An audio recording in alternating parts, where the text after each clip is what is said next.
voy a presentar a nuestros expositores. Recuerden que esta es una actividad que realiza el Instituto Forestal Infor, este organismo adscrito al Ministerio de Agricultura, en una decisión de la Dirección Ejecutiva de llevar hasta sus casas, ¿verdad?, el trabajo que realiza en investigación. Queremos también dar las gracias al Ministerio de Vivienda y Urbanismo que conjuntamente, de manera asociativa con el Infor, ¿verdad?, han hecho posible que se realice este primer ciclo de webinar con madera cerrada estructural y productos con valor agregado. Ahora sí, vamos a comenzar. Quiero presentarle a nuestro primer expositor, quien nos va a hablar de productos con madera aserrada estructural y placas dentadas, vigas reticulares y cerchas. Se trata de Cristian Reyes. Él es ingeniero civil de la Universidad Católica de la Santísima Concepción, es investigador del Instituto Forestal Infor, profesional del área de tecnología y productos de la madera y asistente de calidad del Laboratorio de Madera Estructural de nuestra institución. Cristian Reyes, muy buenos días, bienvenido, todos muy atentos a lo que va a ser tu presentación esta mañana. Buenos días, Pamela, muchas gracias por tu presentación. Bueno, el tema que hoy nos convoca, como bien les mencionaba Pamela, son los productos con madera cerrada estructural y placas dentadas. En particular, hoy día vamos a hablar de lo que son las vigas reticuladas y las cerchas. Bueno, antes de comenzar, mencionarles que este trabajo ha sido elaborado en conjunto con los colegas Luis Vázquez, Javier Padilla y, bueno, quien les habla, Cristian Reyes. Primero veamos de qué se va a tratar esto. Vamos a ver inicialmente lo que es el objetivo de estudio del Instituto Forestal, de este estudio en particular, algunas definiciones básicas de qué son las estructuras reticuladas, algunos requisitos técnicos que tiene que cumplir tanto la madera cerrada estructural como los requisitos técnicos que tienen que cumplir las placas dentadas que se digan estructurales. Diseño y fabricación de los elementos reticulados.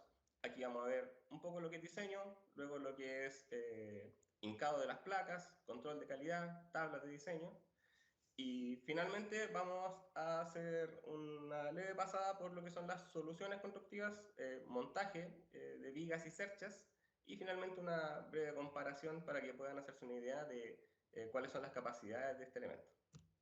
Bueno, primero, el objetivo de este estudio del Instituto Forestal es desarrollar productos con valor agregado para la pyme del aserrío, orientado a su aplicación en la construcción de viviendas fabricadas con madera cerrada estructural de pino radiata y uniones con placa dentada, que es una estructura reticulada, es una estructura que está diseñada para transmitir todos los esfuerzos a los que está sometida de manera axial a través de todos los elementos que la componen. En particular, los elementos que se pueden encontrar, ¿cierto?, en una cercha, como se ve en la imagen superior, en una cercha o en una viga reticulada, son las diagonales, ¿cierto?, en cada uno de los elementos, y los montantes, en el caso de la viga reticulada, y más importante, el cordón inferior y cordón superior para la cercha y para la viga reticulada. ¿Qué requisitos técnicos debe cumplir primero la madera cerrada estructural de pino radiata? La madera cerrada tiene que cumplir con tener un grado estructural, visual o mecánico, el cual ya está definido en la NSH 1198. Además, debe tener un contenido de humedad de acuerdo a la NSH 1207, dimensiones y tolerancias de acuerdo a la NSH 2824, y preservación, por ser una especie no durable, debe cumplir con la NSH 819. Los requisitos técnicos que tiene que cumplir una placa dentada estructural, para el caso de la norma chilena, se tienen algunos caracteres mínimos que ésta debe cumplir. Por ejemplo, el espesor de acero y su revestimiento deben ser conocidos.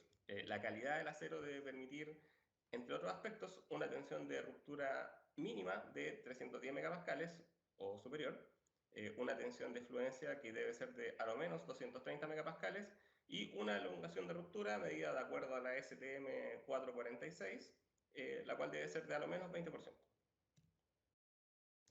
La característica principal que tienen que tener estas placas para considerarse estructurales, además de lo ya mencionado, es poseer, por ejemplo, una superficie plana, ¿vale? Es decir, a la vista tiene que ser apreciable que la placa tiene una cantidad y un diseño particular. Si se fijan en la imagen de la izquierda, tenemos que esta placa me menciona qué tipo de placa es, ¿cierto? Lo cual conlleva un tipo de acero, un tipo de espesor, ¿ya? Y las dimensiones particulares de este tipo de placa, la rectitud de los dientes, todo eso tiene que estar determinado para cada una de las placas. En las imágenes que tenemos aquí a la derecha se puede ver distintos tipos de placas que se encuentran en el mercado, las cuales no deben contener dientes mal formados o dañados. Aquí vemos una clara diferencia entre ambas placas, por lo que uno puede entender cuál se considera estructural y cuál no. La base de los dientes no debe estar fracturada y los dientes deben mostrar un ángulo específico de diseño. Esto responde a que el ángulo de diseño es sumamente importante a la hora de determinar la resistencia de cada una de las uniones. Por ello que es importante que una placa que se diga estructural se vea similar a la imagen que está aquí abajo, ¿ya? Donde hay claramente un ángulo de diseño y una forma adecuada, ¿cierto?, de cada una de las uniones. Para realizar el diseño y la fabricación de los elementos reticulados con madera cerrada estructural y placas dentadas, en Chile tenemos la NSH 1198, pero en Norteamérica y otros países la más comúnmente utilizada es la ANSI TPI-1 o parte 1, la cual encierra muchos de los aspectos que se contienen en la NSH 1198 y va más allá en bastantes otros, ya que es un documento netamente dedicado a lo que es elaboración de vigas reticuladas y cerchas con placa dentada. Entonces, si nosotros queremos hacer un diseño, por una parte tenemos que la NSH 1198 nos presenta requisitos mínimos de los materiales, como los que veíamos anteriormente, tanto para la madera como para las placas. La TPI nos presenta también requisitos mínimos, pero también nos presenta maneras de determinar estas capacidades mínimas y nos presenta las capacidades mínimas para todos los materiales, tanto de forma de la placa como calidad del acero y madera. Además, la TPI nos propone un diseño de la estructura reticulada por una capacidad admisible. Algo similar es lo que se puede encontrar en la NSH 1198, donde también tenemos un diseño por capacidad admisible. Además, la TPI nos propone una metodología de diseño y requisitos de deformación máxima para la estructura reticulada. En el caso de la NSH 1198 solamente disponemos de los requisitos de deformación máxima de la estructura, vale decir cuánto es lo máximo que puede deformar ya sea una cercha o una viga, como requisito, no una metodología de diseño en torno a esto. Y finalmente, en cuanto a criterios de fabricación y control de calidad, mencionar que la TPI es bastante más extensa, ya que revisa cada una de las etapas de la fabricación, las cuales veremos posteriormente, a cabalidad, haciendo hincapié en cada uno de los detalles que se deben considerar en todas estas etapas.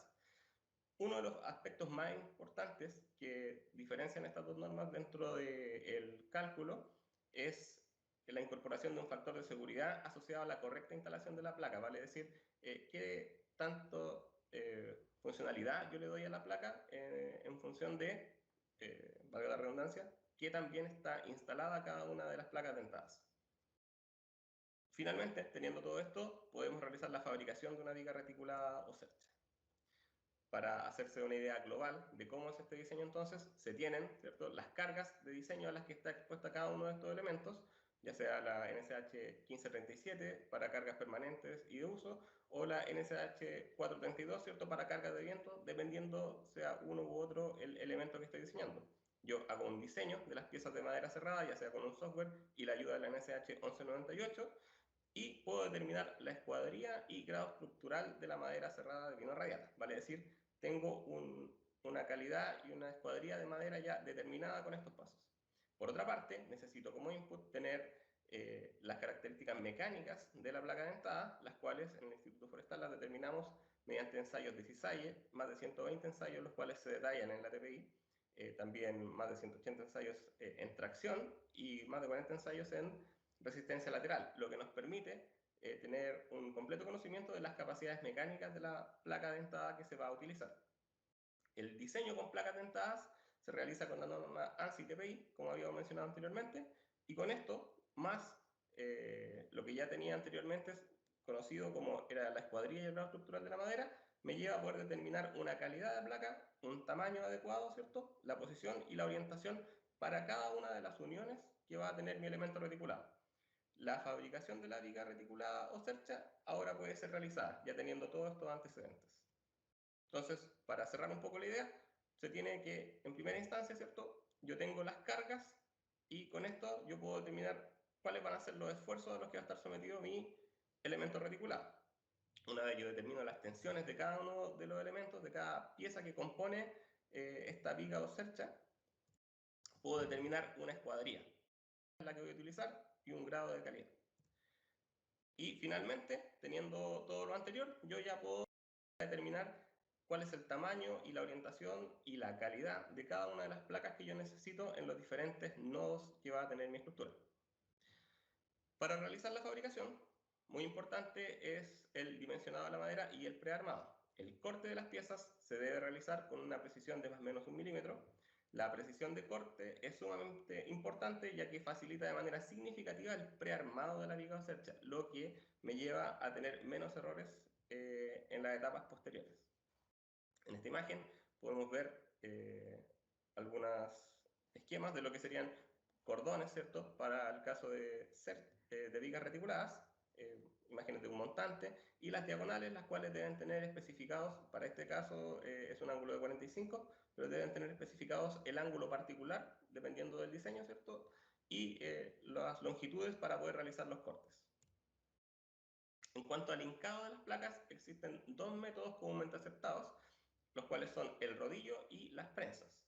Cada método implica consideraciones diferentes a la hora de realizar el cálculo de las uniones, pero ambos métodos demandan un montaje previo de la viga, ya sea fijando cada uno de los elementos con grapas o con un hincado superficial de cada una de las placas. Como vemos en la imagen, tenemos aquí desde los rodillos más simples, mecánicos, ¿cierto?, que funcionan con motor, hasta ya un sistema gantry donde es un único rodillo que se desplaza sobre la viga. Posteriormente vamos a ver un video de este sistema.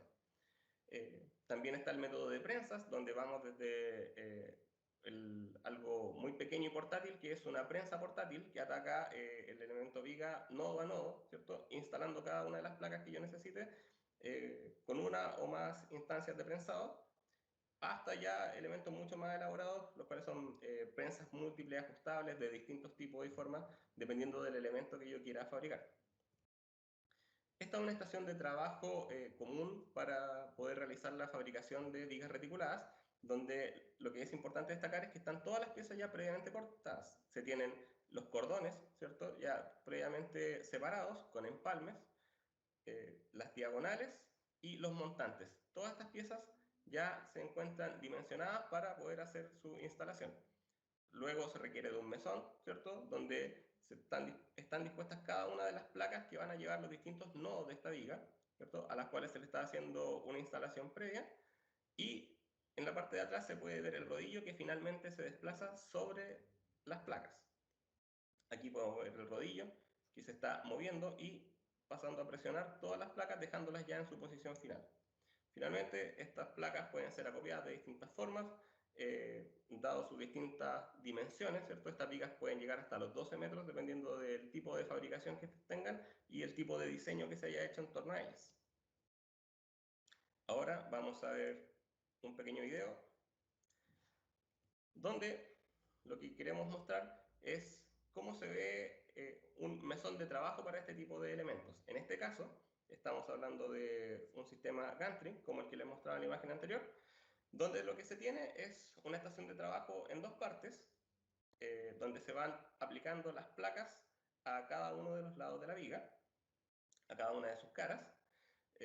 Bueno, para comenzar se tiene un mesón, ¿cierto?, con cilindros hidráulicos que realizan el aprisionamiento de los elementos de la viga una vez que están armados.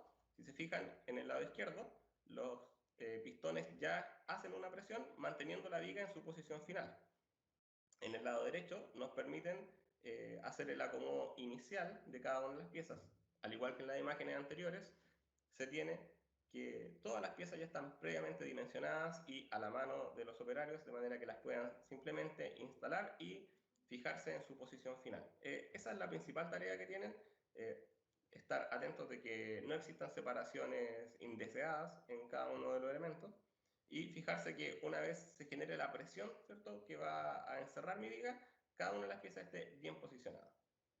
Si se fijan, ahí llega el punto en el que ya se tiene que empezar a instalar las placas, se les hace una instalación muy superficial, ¿cierto? En un punto se fija solamente la posición y la orientación de la placa, todo esto hecho de acuerdo a un plano estructural, ¿cierto?, que viene a detallar qué placa, de qué dimensión va en cada uno de los nodos, en qué orientaciones. Aquí lo importante es fijarse que a ambos lados el proceso este es un proceso que es sumamente rápido, ¿cierto?, teniendo ya todas las piezas cortadas, lo que nos permite tener un control de calidad, el cual detallaremos después, ¿cierto?, muy exhaustivo, ya que se puede dividir en distintos procesos cada una de las etapas de fabricación de la viga.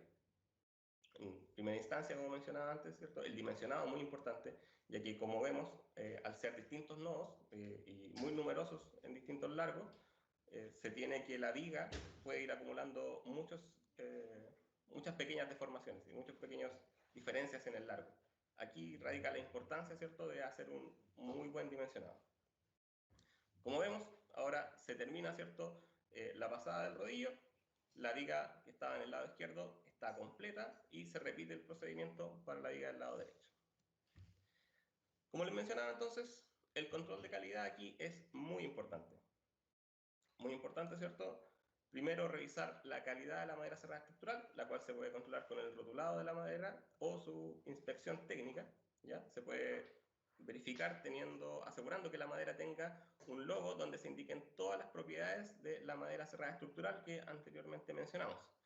Además, algo similar sucede para las placas dentadas, donde la calidad de las placas dentadas estructurales se controla con su ficha técnica o con datos de laboratorio, los cuales deben estar certificados, ¿cierto?, o evaluados por un laboratorio competente.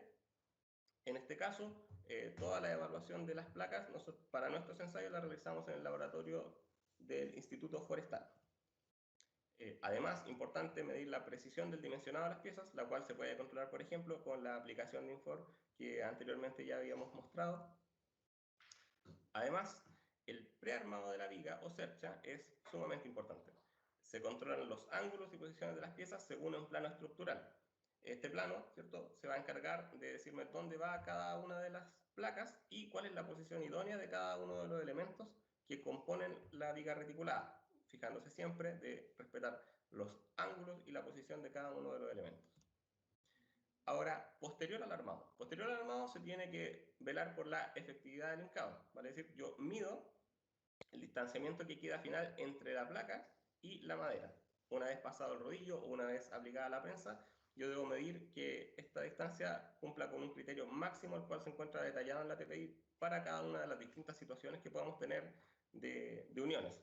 En este caso, podemos ver que donde yo mido para una unión como esta es en la sección que se ve aquí con una línea segmentada. Yo debo realizar la medición de la separación de la placa y la madera. Además, es importante verificar de manera visual, ¿cierto?, la penetración efectiva del indentado. Aquí se hace una inspección superficial, ¿cierto?, donde está la posición de la placa, y yo tengo que encargarme de revisar que un máximo de un cuarto del diente pueda estar fuera del plano. Todo el resto del diente tiene que estar embebido en la madera, como se ve aquí en esta imagen de corte. No más de un cuarto debe ser admitido como un diente que está funcionando. Además, muy importante es medir los espaciamientos máximos entre las piezas de madera. Si se fijan, aquí tenemos distintas situaciones, ¿cierto?, de uniones, de empalmes, donde queda un espacio, ¿cierto?, que es poco favorable, ¿cierto?, para el trabajo de la viga reticulada o la cercha, el cual se debe medir. Y esta abertura no debe ser más de 1/8 de pulgada. Finalmente, revisar, como mencionamos antes, la posición y orientación de las placas dentadas, la cual se hace a través de una inspección visual de la estructura y teniendo en mano, ¿cierto?, el plano estructural, donde nosotros tenemos que fijarnos que para cada una de las placas se va a tener un detalle de instalación como el que se ve en esta imagen, donde se tiene la posición, ¿cierto?, de las diagonales, el cordón inferior y un detallado plano de la posición correcta de una placa dentada, teniendo en cuenta que en el centro, el punto del centro, marca dónde debiera estar el centro de la placa, y este rombo en línea segmentada nos viene a dar un poco la holgura de qué tanto yo puedo desplazarme para uno u otro lado de la posición idónea de la placa, que pueden ser detalles de fabricación que se den, dependiendo de qué tan depurado esté el proceso de fabricación.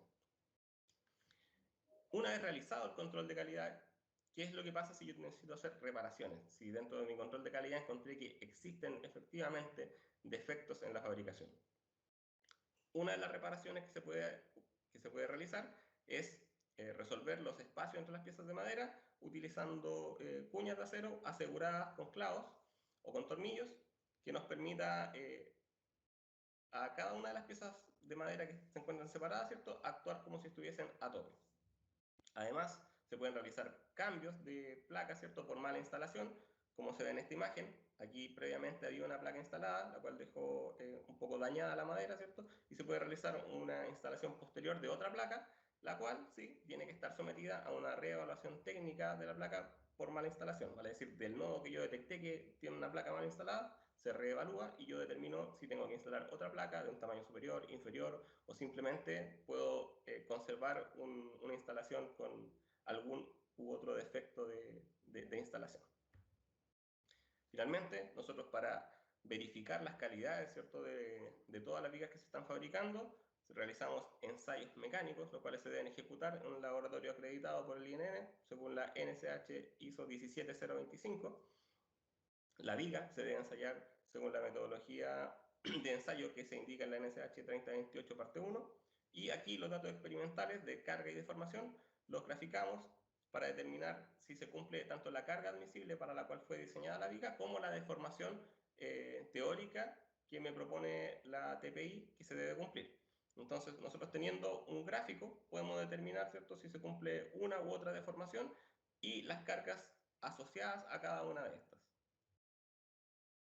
En el laboratorio disponemos de una máquina de flexión donde pueden ser ensayadas este tipo de vigas. Actualmente tenemos la capacidad de ensayar hasta vigas de 6 metros, las cuales se pueden ensayar en una altura de 400 milímetros. El producto final ya que yo voy a tener luego de la fabricación de este tipo de elementos es una ficha técnica de la viga reticulada, donde voy a tener mi tabla de diseño, donde se tiene para cada uno de los elementos una descripción, ¿cierto? En este caso, madera cerrada pino radiata, cepillada en escuadrillas 41×90, grado estructural G2, una altura que va entre los 350 y los 450 milímetros. Para este caso puede ser una mayor amplitud. Largos de viga que para este caso, como digo, varían entre los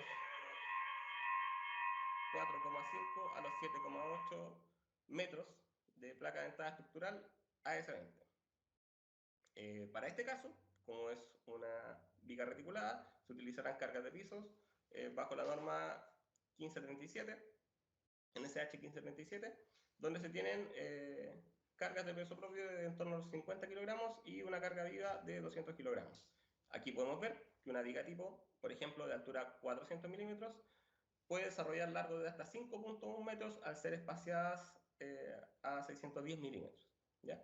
Una vez yo tengo mi diseño, voy a tener asociado a cada uno de estos elementos, cada una de estas vigas diferentes, un largo, ¿cierto? Y placas para cada uno de esos nodos, las cuales tienen una posición y una dimensión particular.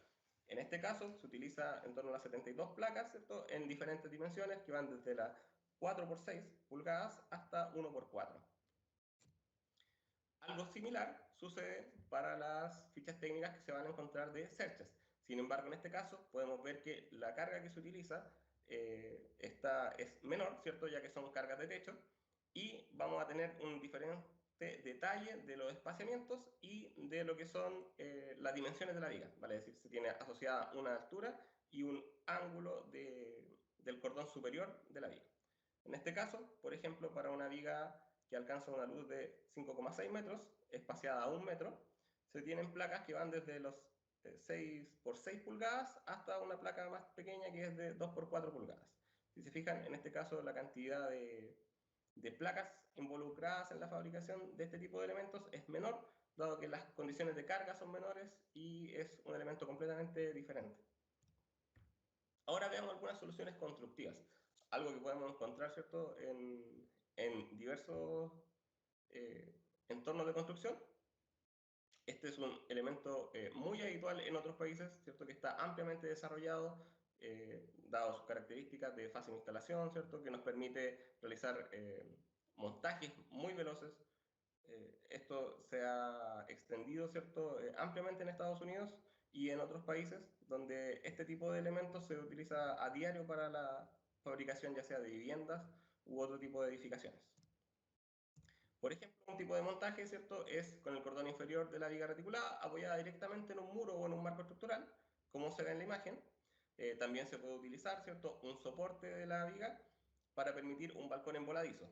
Para esto se diseñan vigas en particular, ¿cierto?, donde se considere que va a haber una carga en uno de sus nodos intermedios, ¿ya?, para generar ya sea un balcón en voladizo o, por ejemplo, se pueden tener luces luces intermedias, ¿cierto? Con un apoyo intermedio, o vigas simplemente de una mayor dimensión, pensadas para ser utilizadas con un apoyo intermedio. En este caso, en la imagen, tenemos dos vigas simplemente apoyadas, ¿cierto? Pero esto podría ser también llevado a cabo con una sola viga de una mayor dimensión, considerando en el diseño de la viga un apoyo intermedio. O finalmente, por ejemplo, tener en un nodo de la viga diseñada de manera tal que me pueda soportar un apoyo y, por consiguiente, soportar un muro para una viga dispuesta en voladizo. Como les mencionaba, este es un producto que ya está ampliamente desarrollado en el mercado extranjero, por ende, herrajes para las diferentes instalaciones que puedan ser necesarias de este tipo de elementos están muy desarrollados. Existen diversos tipos de herrajes que nos permiten hacer instalaciones en distintos ángulos, ya sea verticales u horizontales. Además, unirlas a distintos tipos de materialidades, ¿cierto? Ya sean aquí, como se ve en la imagen, a un muro estructural o a otro tipo de envigado. Algo similar sucede para las cerchas, donde también es un elemento que ya está ampliamente utilizado y muy resuelto toda su necesidad de herrajes, ¿cierto? Tenemos diferentes tipos de instalaciones a distintos tipos de elementos. Esto ya es un producto que básicamente todas las soluciones constructivas que nosotros podemos necesitar ya están otorgadas en el mercado. Ahora, si realizamos una pequeña comparación entre lo que es una viga reticulada, ¿cierto? Fabricada, por ejemplo, con madera cerrada estructural de grado G2, tomemos como referencia una viga de altura 350 milímetros y un espaciamiento de 610 milímetros. En este caso, se puede desarrollar una luz teniendo en cuenta las cargas antes mencionadas, ¿cierto? Que son cargas convencionales para envigados de piso. Se puede desarrollar una luz de hasta 4,65 metros. Si yo quiero alcanzar algo similar con madera sólida, tendría que recurrir ya a una madera de un grado estructural superior, un grado G1, en una escuadrilla superior también, que vendría siendo, por ejemplo, un 3x10, y esta recién nos permite encontrar una luz similar de 4,8 metros. Ahora, aquí salta la duda de qué tan factible resultaría encontrar este tipo de elementos, ya que encontrar un elemento de madera sólida, ¿cierto? Con un grado estructural que esté secada bajo el 19%, que tenga la escuadrilla que yo necesito y en el largo que yo necesito, que en este caso son 4,8 metros o 4,65 metros si es que quisiera igualarlo de la viga reticulada, es mucho menos probable que yo lo encuentre en el mercado. De hecho, haciendo un ejercicio, tratando de encontrar una pieza que pudiese suplir una misma necesidad, podemos llegar a una tabla como la que se encuentra acá, donde se tiene que para la materia prima involucrada en la fabricación de una viga reticulada con grado G2, ¿cierto? Van a ser alrededor de 5 piezas de madera 2x4, de pino radiata seco, cepillado, las cuales tienen un valor unitario de 3.240 pesos en las empresas del retail, y una cantidad de placas dentadas, en este caso 32 placas, con un valor aproximado promedio de ellas de 170 pesos por placa, lo cual todo nos suma un total de 21.640 pesos, ¿cierto? En cuanto a la materia prima involucrada en la fabricación de una viga reticulada, como la que se mencionaba en el ejemplo. Ahora, si yo quiero encontrar una viga sólida, ¿cierto? Que me dé una capacidad similar, podría recurrir al pino radiata, al pino Oregón, en una escuadrilla 3x10, y se encuentra en el retail, ¿cierto? Hasta 4 metros de largo, la cual tiene un valor de alrededor de 38.384 pesos. Lo importante de destacar aquí es que se tiene una diferencia importante en cuanto al costo de la materia prima, pero más allá de eso, quedarse con la idea de que existe un delta muy significativo que se puede utilizar en la fabricación de estos elementos para resolver una misma necesidad. Vale decir, hay una diferencia de precios que puede ser utilizada para la implementación de líneas de fabricación de este tipo de elementos. Bueno, esa ha sido mi presentación. Para presentar el siguiente tema, tiene que ver con productos con madera aserrada estructural, vigas laminadas. Voy a presentar a nuestro invitado, él es Mario Wagner, ingeniero civil de la Universidad de Chile, docente universitario en diseño y cálculo de estructuras de madera, miembro además del Comité Técnico del Instituto Nacional de Normalización INN. Mario, ¿cómo estás? Bienvenidos. Aquí todos muy atentos a tu presentación esta mañana. Buenos días, Pamela. Muchas gracias por la presentación. En mi presentación, tal como tú dijiste, voy a referirme a la madera laminada encolada y la relevancia que tiene el uso de madera estructural en su elaboración. Bueno, la madera laminada encolada es un concepto genial que se introdujo a comienzos del siglo pasado y que permitió romper las barreras establecidas por las dimensiones de los troncos para la producción de madera cerrada. Entonces, esto de utilizar piezas de sección transversal reducida encoladas una sobre otra permitió entonces llegar a fabricar piezas de madera en dimensiones totalmente superiores a las que permiten los troncos disponibles en los bosques utilizados para la producción de madera cerrada. Vamos a ver entonces rápidamente una sinopsis, esto lo sabe mucho, pero quizás hay gente que todavía no tiene claro cómo se fabrica. ¿Sí? Lo primero hay que tener claro es que para fabricar madera laminada encolada se recurre a tablas, pero la exigencia es que estas tablas hayan sido previamente secadas a un contenido de humedad no superior al 18%, en torno al 15% más recomendable incluso. Entonces, este secado artificial de las tablas y tablones utilizados para fabricación de madera laminada encolada tiene que ser. Y estas tablas ya secas tienen que ser después clasificadas para determinar si son o no idóneas para el producto estructural que se quiere fabricar. Entonces, esta segregación del material que sirve y que no sirve se designa como clasificación. Se puede realizar bajo dos criterios. Uno, el visual, en que el que está clasificando determina si aparecen ciertas características que han sido definidas como no deseables para un producto estructural, y entonces se separan esas piezas de las que sí cumplen con los requisitos estimados como deseables. Esta operación visual puede ser reemplazada también por un criterio de segregación mecánico, en que se le imprime a la pieza de madera un ensayo no destructivo que mide ciertos atributos que también decide cuánto una pieza es apta o no es apta para cumplir o desempeñarse en funciones estructurales. Siguiente. Una vez pasado el proceso de clasificación, entra a tallar un factor que es decisivo en la calidad y en las características del material, que es el endentado en cuña o la unión dentada. En los extremos, las piezas de madera ya clasificadas, a través de un trabajo fresado, se le imprime una geometría como de dedos, de puntas de dedos, de ahí la asignación de unión dentada, finger joint, o dientes.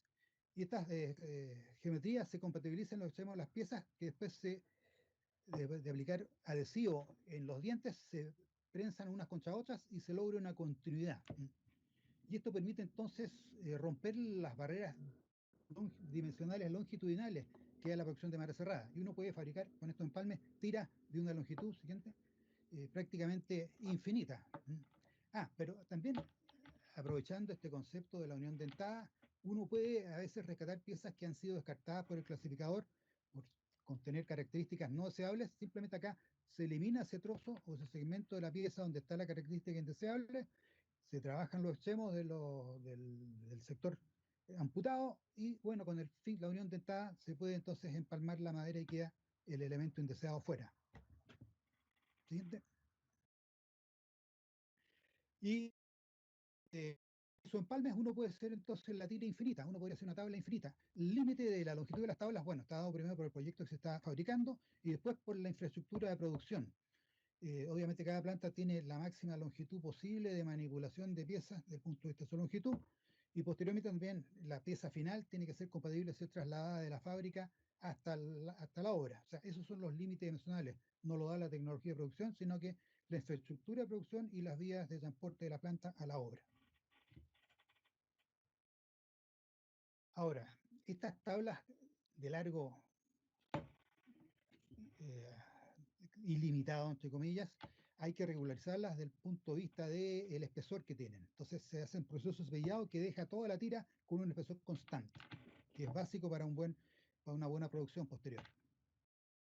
A estas tiras que se llaman láminas, se les aplica un adhesivo que tiene que cubrir completamente la superficie de la tabla de cada lámina, respetando un gramaje mínimo que lo da el productor del adhesivo, para que después, una vez que salen del proceso de aplicación de la cola, siguiente, estas láminas que disponen en un sistema de prensas donde varios paquetes de láminas encoladas son apretadas y comprimidas respetando ciertas relaciones mínimas entre distancia de prensa para generar una presión uniforme en las líneas de encolado. Esta presión debe mantenerse mientras la cola empieza a experimentar el proceso de fraguado. Este es un proceso que puede, en condiciones normales, tomar unas buenas 8 horas. Así que la práctica habitual en la fábrica es hacer este proceso encolado en la tarde, dejar las piezas prensadas endureciéndose y a la mañana siguiente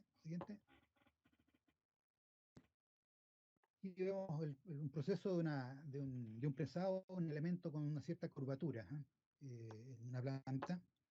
Siguiente. Después de unas 8 horas, al salir de las prensas, esta pieza ya está consolidada. Ahora, su aspecto no es muy bonito porque normalmente este es un adhesivo resorcinol formaldehído o un adhesivo fenólico que es una cola color oscura y da una especie de suciedad, una sensación de suciedad, su apariencia visual. Por eso hay que trabajar la superficie eliminando todos estos afloramientos de adhesivo a través de un proceso de cepillado. Siguiente. A la salida del que la calidad simplemente es de un producto bastante grato a la vista, terminado y que no requiere ningún proceso adicional, excepto la aplicación a veces de una protección superficial con un producto que inhiba el intercambio de humedad de la madera con el ambiente, que tenga una cierta repulsión al acceso de organismos destructores y además se le agrega a veces un pelmet cuando la pieza va a quedar expuesta a la luz solar, un producto que contenga un pigmento que filtre luz ultravioleta y resguarda entonces el color natural de la madera en el tiempo. Siguiente. Siguiente. Aquí tenemos estas piezas ya que habíamos visto a la salida de prensa. A ver, volvamos al anterior. Y a ver si nos pasamos. Claro, ahí están estos elementos curvos ya cepillados. Se puede ver que el cepillado le cambia totalmente la apariencia al elemento. Queda inmediatamente terminado, grato a la vista, listo para construcción. Habría que aplicarle todavía aquí el tratamiento de la protección superficial. Siguiente. Este es un proyecto bien singular que usó estos elementos curvos como una especie de mini Lego que permitió armar las fachadas de un edificio de oficina que sirvieron simultáneamente de arquitectura y estructura, que es lo que uno siempre persigue a veces con la madera laminada encolada. Emboscar la estructura en la arquitectura, y en esto tiene mucho que ver la interrelación arquitecto y calculista desde un comienzo del proyecto. Siguiente. Aquí ya está la estructura básica del edificio de oficinas, ya más avanzado. Siguiente. Aquí ya está prácticamente terminado. Entonces estas son la fábrica de tableros aglomerados que tiene Arauco en Teno, en que las oficinas quedaron desplazadas del terreno, y aquí hay una simbiosis entre una estructura de madera y acero para imprimir la rigidez ante las solicitaciones horizontales que puede experimentar este edificio en el tiempo. Entonces, este es un ejemplo, digamos, de la versatilidad de la madera laminada encolada y lo que lo hace diferente respecto a la madera cerrada, sobre todo respecto a el tamaño de las piezas que uno puede fabricar y después la geometría que le puede ir imprimiendo a los elementos que se fabrican. En madera cerrada vamos a estar casi siempre limitados al uso de piezas rectas y con dimensiones transversales limitadas en longitud y en sección transversal. Ahora, el concepto de madera estructural en Chile no es relativamente muy moderno. Chile se subió al concepto de mecánica estructural, yo diría que a comienzos de la década, o a fines de la década de los 60, comienzos de los 70. Siguiente. Y aquí el Instituto Forestal tuvo mucho que ver, o sea, ha sido, yo diría, el motor que impulsó el desarrollo de la madera estructural en Chile. Y como la madera laminada encolada va muy aparejado con la madera estructural, o sea, sin madera estructural, fabricar madera laminada encolada es jugar a la ruleta rusa. Puede salir cualquier cosa. Para tener madera laminada encolada confiable, el ingrediente tiene que ser confiable, y el ingrediente confiable es la madera cerrada estructural. Por la intuición, con una gran intuición del año 64, el Infor vio que esto de la madera laminada encolada que se leía en las revistas, no había internet, no había computadores en esa época de escritorio, uno recurría a a la radio, a los diarios y a los noticiarios en la matinée del día sábado y domingo. Entonces, se vio que en Europa, sobre todo, y en Estados Unidos, existía este concepto de colar tablas para llegar a un producto nuevo que era la madera de la avena encolada. Y para acelerar el proceso acá en Chile, viendo que se había estado generando un recurso bastante interesante de pino radiata en el país y que había que hacer algo con eso, se contrataron a 2 expertos finlandeses que se manejaban bien con el concepto de madera de la avena encolada. Estos expertos vinieron a Chile, un clic, era el reino Macalén y Erik Niskanen. Entre ellos se constituyeron en el Instituto Forestal y empezaron a analizar qué es lo que la realidad nacional. Vieron que el recurso maderero disponible en volumen suficiente, con garantía que en el futuro también iba a estar disponible, era lo que se llamaba pino insigne en esa época. El pino insigne en la época era una madera que no gustaba porque era una madera en que el bosque se manejaba en forma bastante precaria en esa época y el resultado era una madera muy nudosa, así que no gustaba, era la madera que se utilizaba para las cosas del patio de atrás, nunca la vista. Siguiente. Ahora, un clic. Ahora, los finlandeses vieron que este recurso se prestaba muy bien para fabricar madera de la avena encolada, porque era una especie conífera, era una especie que era muy fácil de trabajar mecánicamente, era muy fácil de impregnar y que tenía muy buen comportamiento con los adhesivos. Entonces, a ellos les quedó claro, pero en Chile todavía la gente no estaba muy del todo convencida, así que lo que hicieron ellos la mejor solución, dijeron, hagamos ejemplo para convencer, con palabras es más difícil. Y diseñaron una serie de estructuras pilotos. Una fue un arco articulado que se presentó en una feria agrícola en Talca en esa época, y que por último, si uno lo ve ahora, es una estructura simplísima, sin ninguna gracia. Pero motivó mucha curiosidad entre los asistentes a esa feria porque primero era una madera en tamaño más grande y que era curva. Y después asesoraron también para la fabricación de arcos articulados. Una de las primeras experiencias fue el aserradero de la Universidad Técnica en Concepción, hoy día es la Universidad del Biobío, y este aserradero fue también, yo diría, una estructura de las que empezó a mostrar las posibilidades del material a más gente. Se habían hecho algunas cosas puntuales antes, pero eran muy singulares y no estaban al acceso del público habitual. Acá, al estar en una universidad, se empezó a ver entonces este producto nuevo y eso ya empezó a despertar inquietudes. Aparte de hacer estas fábricas, se redactaron también reglas de fabricación, que si uno las revisa hoy día son bastante pertinentes. O sea, respetando esas reglas hoy día también se podrían seguir fabricando cosas confiables. Y además construyeron. Entonces, esta simbiosis de hacer estructuras piloto, redactar reglas de fabricación y una proposición de normativa de cálculo, fue realmente un primer puñete bien interesante que es consecuencia de la presencia de estos finlandeses en Chile, que estuvieron creo un año, un poquito más en el INFOR. Siguiente. Ahora, las conclusiones del estudio de los finlandeses es que el pino radiata servía de maravillas, ¿ya? Para construir elementos estructurales de madera laminada. Y que con esos elementos se podía entrar al mercado de la construcción compitiendo exitosamente con el hormigón armado y el acero. Eso era inimaginable en la época. Y dijeron, esto es posible, pero, y aquí el pero que siempre nos molesta a nosotros, tiene que estar asociado a un sistema de control de calidad muy riguroso, ¿ya? Que si no se aplica, los resultados pueden quemar esta idea en un comienzo y una vez que algo se entra al mercado y falla, ese producto le va a costar 10 veces más incorporarse a posteriori en el mismo. Siguiente. Los holandeses se fueron y el Infor entonces empezó a hacer proyectos puntuales a lo largo del país para ir, digamos, teniendo un muestrario de posibilidades de modo de motivar a algún inversionista que pudiera empezar una industria de producción de madera en forma ya en volumen más sistemático. Siguiente. Entonces, algunos ejemplos, las obras de ese periodo, estamos hablando de los años 60, o sea, estamos hablando hace prácticamente 50 años, 55 años. Está este arco curvo que mencioné en la Feria Internacional Agrícola de Talca, después está el aserradero de la Universidad del Biobío, y esa estructura creo que todavía está. El año 65 la industria Copihue, que era una industria en la cual se implementaron las primeras fabricaciones de madera laminada encolada, se hizo su fábrica de casas, era una industria fábrica de casas prefabricadas. Hizo una batería de naves con arcos Tudor muy bonita, que estaba al lado de la carretera yendo para el sur, a la salida de Talca, al sur de Talca.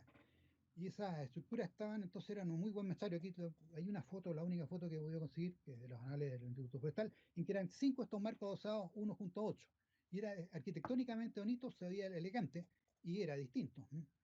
Y estas estructuras se destruyeron de la noche a la mañana hace no más de 10 años, pero lamentablemente no quedó ningún antecedente de cómo se calcularon, ni cómo se construyó, ni cuánto tomó la construcción. O sea, son testimonios que no dejaron testimonio. Siguiente. El año 68 se hizo esta estructura del aserradero de la Escuela de Ingeniería Forestal de la Universidad de Chile, en La Pintana. Ese está todavía con algunos problemillas. Está la sede del Instituto Forestal, que se hizo en La Reina, que era espectacular, tenía muchas naves. Esta Escuela del Instituto Forestal dejó esa sede, se trasladó a Concepción. Siguiente. Y hay una capilla también que también se demolió también hace menos 5 años en Viña del Mar del Colegio de los Sagrados Corazones, que también era muy, muy simplecita en su estructura, pero que una vez que se construyó, se inauguró, todos los sábados del año había un matrimonio en esa capilla porque gustaba mucho, era acogedora. Siguiente.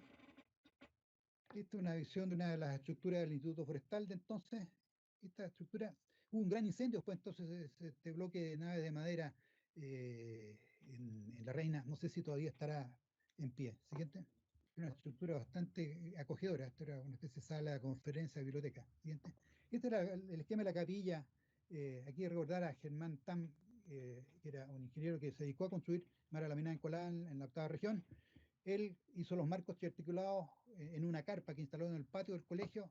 Todos los alumnos y los curas miraban esta cosa extrañada hasta que salió con su producto, montó la capilla y se fue. Y esa capillita, como digo, duró hasta hace como 5 años, 6 años en Viña.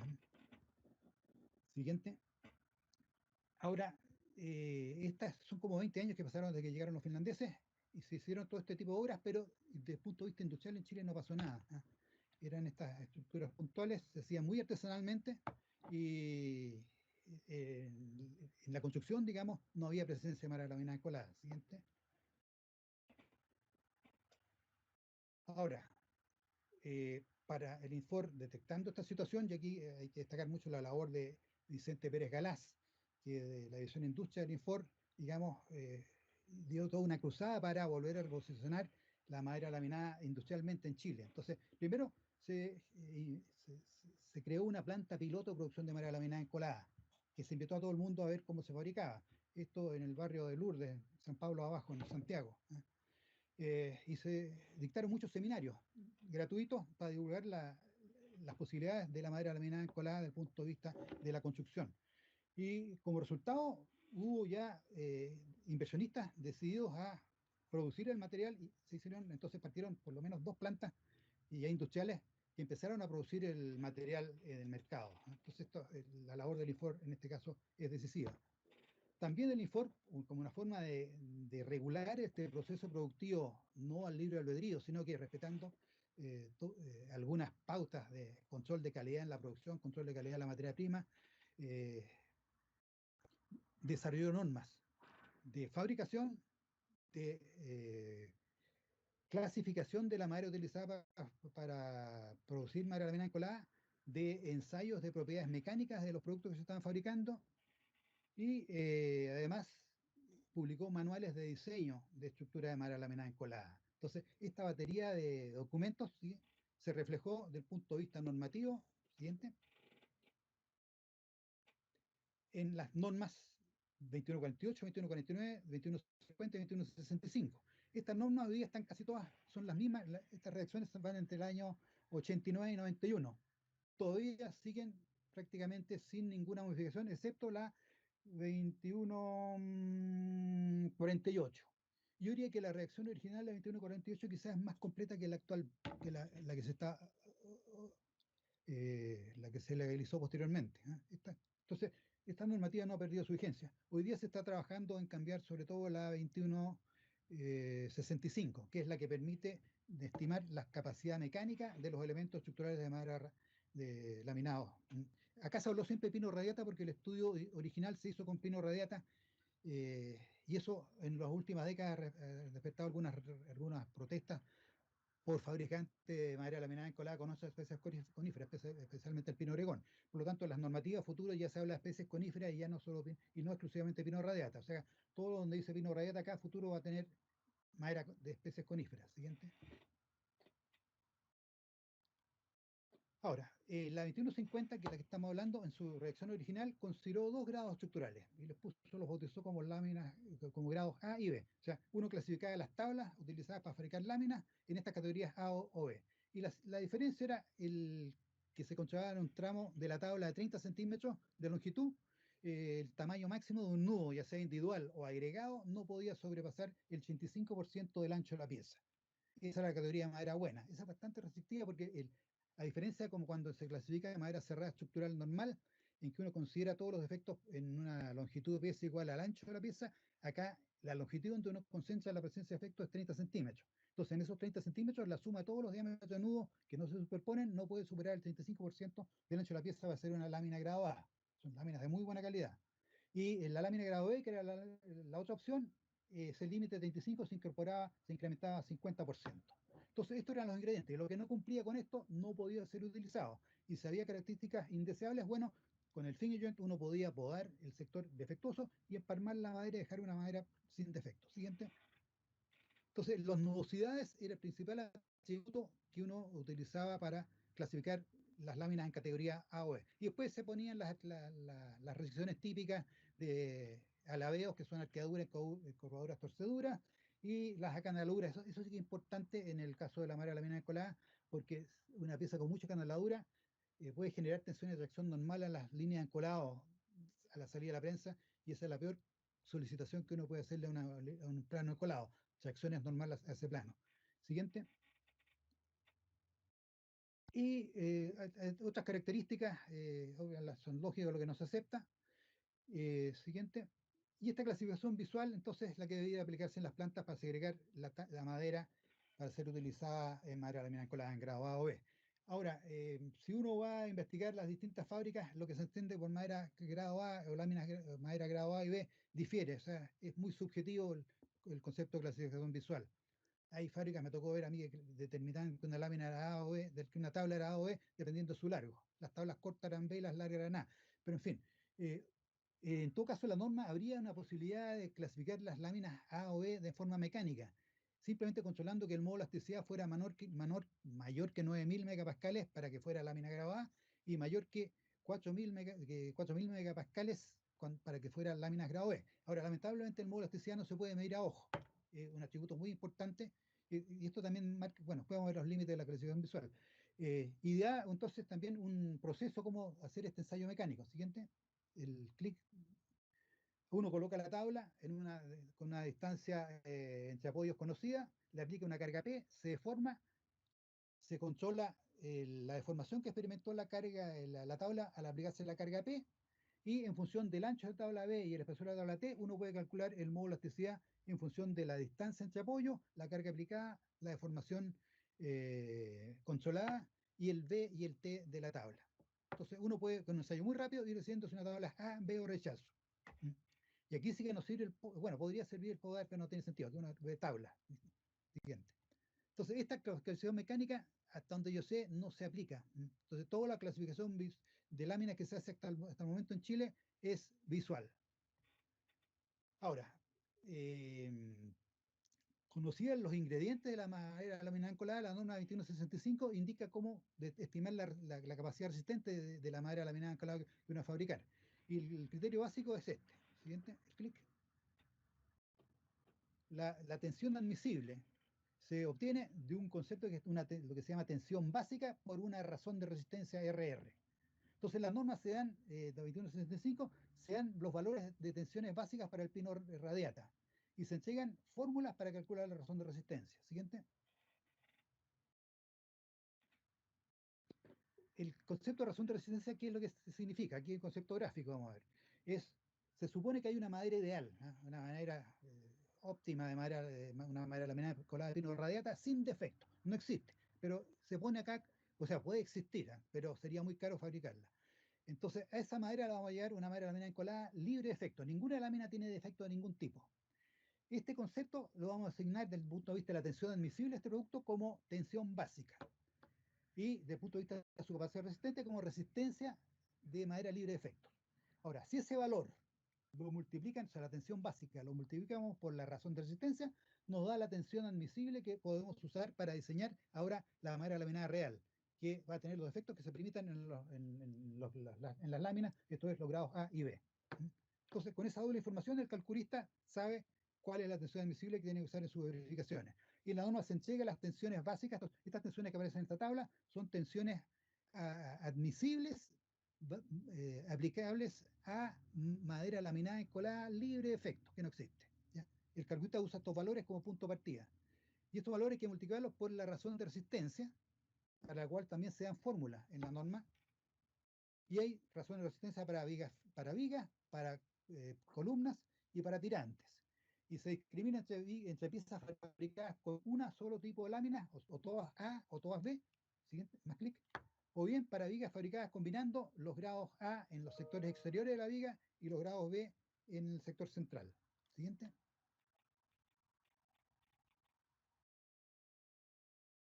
Ahora, así hemos vivido desde que se lanzaron estas normas en los años 90 hasta el año, o sea, hablamos 30 años. Y con este criterio de clasificación visual, digamos, se han hecho cosas interesantes. Hay estructuras monumentales y estructuras chiquititas, pero todas han tenido un buen comportamiento en el tiempo. Ahora, lo que sí hay que tener claro que las propiedades mecánicas que se han supuesto para la madera laminada encolada son moderadas, ¿ya? ¿Por qué? Porque la clasificación visual tiene ciertos límites, ¿sí? Desde el punto de vista de poder detectar las piezas que tienen alta capacidad resistente efectivamente. ¿Un clic? Por ejemplo, la clasificación visual no mide, es imposible cuantificar el módulo de elasticidad. No se puede cuantificar a ojo. Tampoco puede cuantificar la inclinación de la fibra, que es la variación que tiene la fibra respecto al eje de las piezas, y que es un atributo que afecta directamente y en forma muy intensa a las capacidades resistentes de las piezas. No se puede ver a ojo. Y tampoco puede ver a ojo la densidad. Uno podría tener hasta el pulsómetro de las manos del gallo que toma la tabla, pero el pulsómetro es poco confiable. Entonces, estos son límites de la clasificación visual y que han sido superados introduciendo el concepto de clasificación mecánica. En que en la clasificación mecánica uno puede cuantificar aquellos valores, aquellas propiedades que sí influyen sobre la capacidad resistente de la madera laminada encolada. En estudios realizados en Europa se ha podido individualizar cuáles son los factores que más inciden sobre la capacidad resistente de madera laminada encolada. Siguiente. Primero la madera, las nubosidades influyen, eso uno lo controla por control visual, eso está bien, lo podemos controlar. La densidad no lo podemos controlar visualmente, el modo de elasticidad no lo podemos controlar visualmente. Siguiente. Y la capacidad resistente del producto terminado se ha detectado también que depende esencialmente de la calidad de las láminas exteriores en vigas, sobre todo en la zona flexo-reaccionada. La calidad de la madera utilizada para esas láminas es vital para cuantificar cuánto puede resistir la viga y qué más. Otro clic. Y las uniones dentadas en esas láminas también son un factor decisivo. Entre esos dos, incluso se ha podido definir que la madera laminada encolada es una mezcla de dos materiales, de las láminas traccionadas y de las uniones dentadas, porque ambos dos son los que tiran a fallar cuando uno empieza a solicitar una viga a su máxima capacidad, antes que el resto de las propiedades mecánicas. Siguiente. Ahora, la unión dentada pasa a ser aquí más importante incluso que la calidad de la madera. Si uno usa madera de excelente calidad, pero la unión dentada para empalmar las tablas que se fabrican las láminas de la zona fraccionada no son del todo bien ejecutadas, bueno, la viga se va a romper ahí cuando uno la solicite, aún independientemente que la madera que uno haya utilizado sea de excelente calidad. Entonces, la calidad de la unión dentada queda claro en este estudio también hecho en Europa. Aquí hay 480 ensayos en que se rompió la madera en la zona flexo-reaccionada. En 277, cuando la unión dentada queda en el tercio central, este es un ensayo que se hace en una viga con dos cargas en los puntos tercios y se somete a flexión. Entonces todo el tercio central queda sometido al máximo momento. Y ahí en 220 y 277 casos de falla es la unión dentada la que causó la falla. Solo en las 50 y tantas piezas fallas restantes la culpa fue de la madera. Y cuando la falla se produce fuera del tercio central, un tercio de las roturas son inducidas también por la unión dentada. Entonces eso habla que la unión dentada es clave acá. Siguiente. Esto muestra también la relación de resistencias. Aquí se compararon resistencia de madera laminada encolada cuando falló la unión dentada y cuando falló la madera. Y siempre para un mismo tipo de madera, abeto pino, pino oregón y pino del sur, la falla por unión dentada queda en la resistencia media, siempre el valor negrito por ahí quede fuera. Ahí está de nuevo, ya.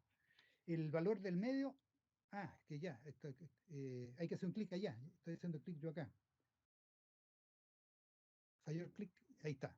El valor promedio es el del medio, ya. Y el resto son las zonas del promedio más y menos la división estándar. Los valores promedios de la resistencia cuando la viga falló por una dentada son siempre sistemáticamente menores que la resistencia de una viga en que falló la madera. Siguiente. Ahora, en la norma que estamos, la 2165 que se está redactando actualmente y que va a reemplazar este criterio de las láminas grado A y B, estamos recurriendo nosotros como modelo a la norma europea, la 14080, que es una norma muy amplia que regula todo lo que usted quiso saber con madera laminada encolada desde el punto de vista de su fabricación y de cuánto resiste. Acá vamos a tomar una parte de esa norma, que es lo que se refiere fundamentalmente a cómo estimar la capacidad resistente de la madera laminada encolada que se fabrica. Entonces aquí la idea es usar no láminas grado A y B, sino que usar las láminas, la madera estructural que está definida en la norma de cálculo. Y esos son los grados GS, G1, G2, que son grados visuales de madera cerrada de pino radiata, y los grados mecánicos de pino radiata, que son el C16, C24, el MGP10, MGP12. Eso es lo que encuentro hoy día en la parrilla de ofertas de madera estructural, un usuario de la norma de cálculo 1198. Entonces, la idea es que se use esa madera para fabricar madera laminada encolada, no inventar un grado específico para madera laminada encolada. Ahora, y vamos a usar esos grados usando la filosofía de la norma 2165. Y en esa norma 2160, la 14080. Y en esa norma 14080 imponen una categoría de clases de tracción, que las llaman las clases T. Siguiente. En que hay una tabla clases T dependiendo de la resistencia característica en tracción de las tablas que uno usa para fabricar madera laminada encolada. Entonces van desde la tabla T de la clase estructural T8 a la clase estructural T18, ¿ya? En que las resistencias de tracción paralela asociadas a la T8 es obviamente 8 megapascales y a la de T18 18 megapascales. Y a esas resistencias de tracción se asocian módulos de elasticidad en tracción paralela. Y también se exige en Europa la densidad característica de las tablas utilizadas para fabricar madera laminada encolada. El pino radiata cumple con esta exigencia sin problema. Entre paréntesis, los europeos vieron cómo se asociaban los grados estructurales que definen ellos en la norma N338 hasta clases T, y ahí están desde la C14 hasta la C30. Ahora, ¿qué pasa con la madera que tenemos nosotros actualmente? Estos son estudios exploratorios. Falta el clic. El grado G2, todos los grados chilenos van cayendo en algunas clases. El G2, por ejemplo, tiene una resistencia de tracción característica de 8 megapascales y un módulo de elasticidad de 9 megapascales. O sea, puede ser un T8 sin problema. Algo parecido sucede con el C24, chileno, que es un poco más malito, digamos, que C24 europeo hasta ahora, pero vamos a rebautizarlo como C24 propiamente tal. El INFOR está haciendo el estudio correspondiente. Pero el tal actual, que es un C28 trucho, C24 cae como T9. El G1 o mejor, la categoría cae como un T11. Ahora, los grados MGP casan muy bien. Un MGP10 caemos en T12 y el MGP12 en T21. O sea, tenemos cómo posicionarnos con nuestra materia prima en las clases T europeas. En todo caso, Infor está haciendo en estos momentos un estudio muy amplio para refrendar que esta categorización que se ha hecho con estudios que se hicieron tiempo atrás, con madera cerrada de pino radiata, sigue manteniendo esta vigencia de ser clasificable a estas categorías T. Siguiente. Ahora, la resistencia que se predice para la madera laminada encolada que se fabrica como madera adscrita a estas clases T se puede estimar en función de la resistencia característica de tracción de las láminas utilizadas para fabricar madera laminada encolada y en función de la resistencia de tracción característica o de flexión característica de los empalmes dentados de esas láminas. Entonces, estos dos parámetros, el RTPK y el RFJK y RTPJK designa que es del endentado, se refleja en el endentado. R mayúscula resistencia, TP tracción paralela, F flexión, y con eso estamos caracterizados. Y en todo caso, en la norma 14080 se asume que si uno ensayara en tracción paralela y en flexión una misma unión dentada, la unión dentada en flexión es un 40% más resistente que la unión en tracción, en valores absolutos. O sea, si yo veo que mi resistencia de tracción de una unión dentada es 100, ensayo esa misma unión dentada en flexión, voy a tener 140. Entonces, bajo esa hipótesis es que están estas... Ay, estoy haciendo clic sin tener autorización. Va el clic de Gonzalo. Entonces, esta es la gracia de la norma de la 14180 que la estamos copiando de la 2165. Que uno, conociendo las propiedades de las láminas desde el punto de vista de la resistencia de las láminas en tracción paralela y la resistencia de la unión dentada, puede predecir cuál es mi resistencia de flexión de mi viga madera laminada encolada. Entonces, la consecuencia es directa, el producto consecuente de los ingredientes. Ahora, hay que respetar ciertas relaciones, en todo caso, entre la resistencia de flexión de la unión dentada y la resistencia de tracción de las tablas usadas para fabricar uniones dentadas. Siguiente. Ahora, se abre también la posibilidad de cuando uno fabrica vigas cortas, podría usar tablas sin empalme dentado. Entonces, cuando uno quiere predecir cuál es la resistencia de flexión de una viga en que las láminas no tienen empalme, puede usar la misma fórmula anterior, reemplazando el valor de la resistencia de flexión de la unión dentada por este valor de acá, el último que apareció. Entonces, con eso también esta fórmula cubre todas las situaciones posibles. Siguiente. Y vamos ahora rápido porque son siempre lo mismo. Para todas las otras propiedades mecánicas, entonces hay una forma de estimarlas a partir de estos parámetros que acabo de mencionar, ¿ya? La tracción paralela de una viga de una pieza de madera laminada colada se estima como el 80% de la resistencia de flexión de esa pieza. La tracción normal de la madera laminada colada, aquí hay un valor absoluto. Esto es válido para conífera europea y acá tenemos nosotros como tarea validar estos valores o modificarlos en función de lo que pasa con madera laminada de pino radiata. Y en eso el INFOR va a implementar un programa experimental destinado a certificar que este valor es utilizable o proponer algo, si se propone algo, sea algo menor. Siguiente. En compresión, en la norma europea se usa el mismo valor asociado a la flexión. O sea, si yo sé cuál es mi resistencia de flexión de un producto laminado encalado de madera laminada encolada, la resistencia de compresión es el mismo valor. Y aquí hay otro valor numérico que también tiene que ser refrendado, 2,5 megapascales como resistencia de compresión normal en madera laminada encolada a nivel característico. Siguiente. Y bueno, aquí vamos rápido, ¿no? Porque son simplemente que son valores que se dan en forma absoluta, megapascales. Son estos valores hay que comprobarlos si para el pino radiata o para las coníferas nacionales se dan. Como la edad de explotación del bosque europeo es de por lo menos 60 años, acá en Chile el bosque se explota entre los 20 y los 25 años, las más veces, es muy probable que estos valores que obtengamos con pino radiata no alcancen los valores numéricos europeos. Por eso esa es la etapa que va en paralelo con la redacción de esta norma, de modo que estos valores puedan ser confiablemente refrendados. Siguiente. Ahora, es entonces el concepto de la nueva visión de la norma 2165 que permite estimar la resistencia de los productos de madera laminada encolada. Ahora, esa resistencia hay que llevarla a nivel de tensión admisible, y ahí en la norma se va a indicar también un factor de ajuste aplicable en compresión, en flexión, en tracción, en que si uno la resistencia la divide por factor de ajuste, termina con el valor de la tensión admisible correspondiente. Ahora, para ver la consecuencia que tiene el madera clasificada mecánicamente en la capacidad resistente de la madera laminada encolada, se hizo un estudio hace como 3 o 4 años en que se fabricaron vigas de madera laminada encolada clasificadas en 2 grados, en que se usó un modo de elasticidad superior, sabiendo que en Chile es posible sacar piezas de madera laminada, de piezas cerradas con lámina con módulo de elasticidad superior, si se sacan de determinadas regiones de crecimiento y se explota la zona perimetral de la troza. Las tablas se sacan de la parte perimetral de la troza. Entonces, ahí uno puede sacar tablas con módulo de elasticidad superior a 10.000 y superiores a 13.000 megapascales, que son la materia prima que se usó para fabricar estas vigas experimentales. Siguiente. Entonces se hizo un estudio que se comparó una viga tradicional usando los grados visuales A, B, A, y se usaron vigas fabricadas ahora con los grados mecánicos como elasticidad 13, 10 y 13 gigapascales. Y se usó también una tipología de vigas aprovechando ciertas papers extranjeros que cuantificaban el grado de aporte a la resistencia que tiene el invertir la posición del sector flexo-traccionado exterior de las vigas y colocar ese sector con las láminas no dispuestas horizontalmente, sino que verticalmente. Ahí uno neutraliza la consecuencia que falle una unión dentada en la última lámina. Porque cuando falla, en el caso de la viga intermedia, cuando falla la lámina última, el endentado, falla toda la lámina. En cambio, con esta posición, si llegara a fallar el endentado en una de estas láminas, quedan 3 resistentes. Entonces, eso repercute en la resistencia, de acuerdo a los papers que tuvimos. Ahora, se hicieron los ensayos siguientes.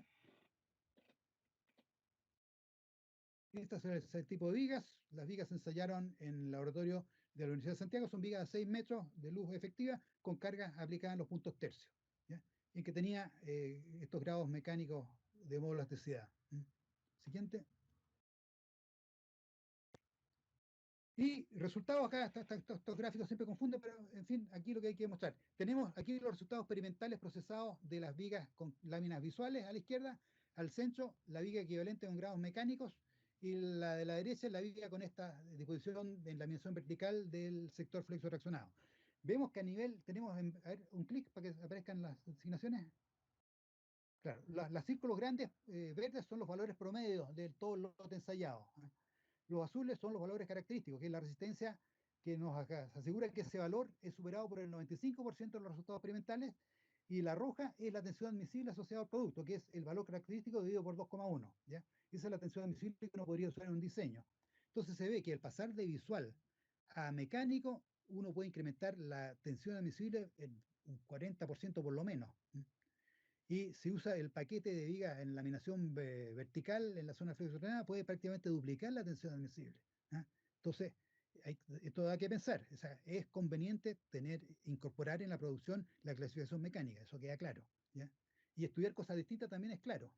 Es beneficioso si las cosas distintas que uno estudia son positivas. Siguiente, esto es desde el punto de vista tensional, el módulo de rotura en flexión. El módulo, del punto de vista del módulo de elasticidad en flexión de estas vigas, hacemos clic para ver qué significa cada cosa.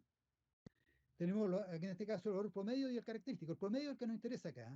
En el promedio nosotros con vigas clasificadas visualmente llegamos normalmente a 9.500 megapascales, es un valor típico. Pero al pasar a controlando el módulo de elasticidad de las láminas en forma mecánica, ese valor 9.500 lo podemos subir a 14.000. Y eso es espectacular, un 50%. Y el módulo de elasticidad nos condiciona, yo diría, el 80% del caso de las vigas es importante, porque la deformación es la que condiciona el diseño. Ahora, el usar en este caso, desde el punto de vista de la rigidez flexional, las láminas en posición vertical en la zona flexo-traccionada no tiene un beneficio muy importante. Pero lo que es importante siempre es el paso del visual al mecánico.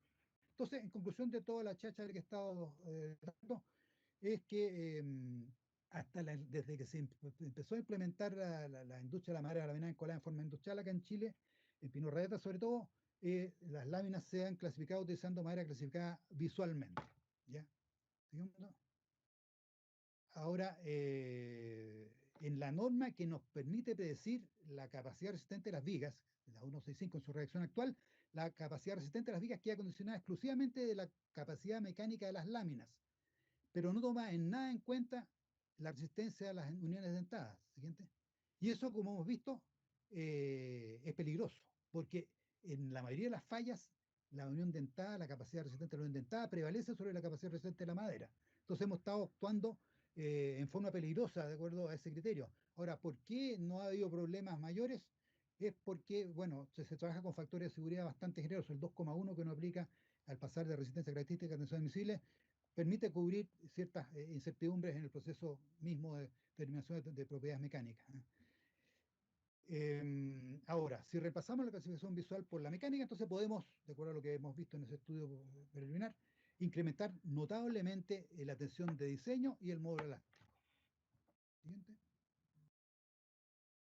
Ahora, en la nueva reacción, la nueva NSH 2165, se van a incorporar estos resultados modificando la reacción de la norma y a su vez complementado con el estudio que está haciendo en estos momentos Infor. Infor en estos momentos está determinando para todos los fabricantes las resistencias de las uniones dentadas que se fabrican en las plantas, tanto desde el punto de vista de la resistencia de la flexión como de la compresión, perdón, la de tracción como la de flexión, para ver si esta relación de 1,4 que aplican los europeos también es aplicable acá en Chile.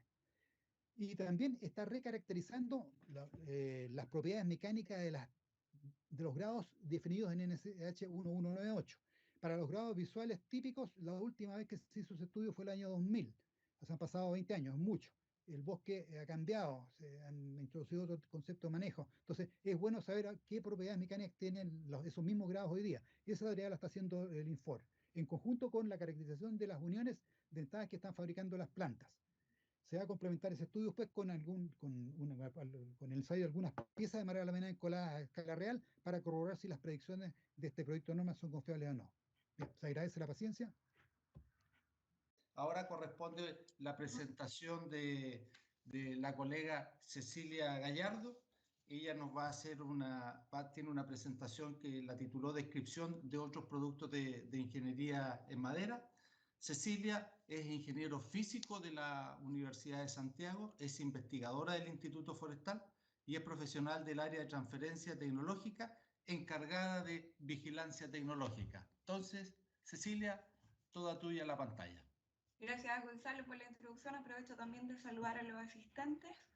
Mi presentación, titulada Descripción de otros productos de ingeniería, tiene como objetivo hacer un review de aquellos productos que han desempeñado un papel fundamental durante los últimos 30 años en lo que es la innovación de la construcción con madera y son el resultado de la aplicación de la ciencia y la ingeniería de los materiales en el proceso de utilización óptima de fibras y componentes de madera.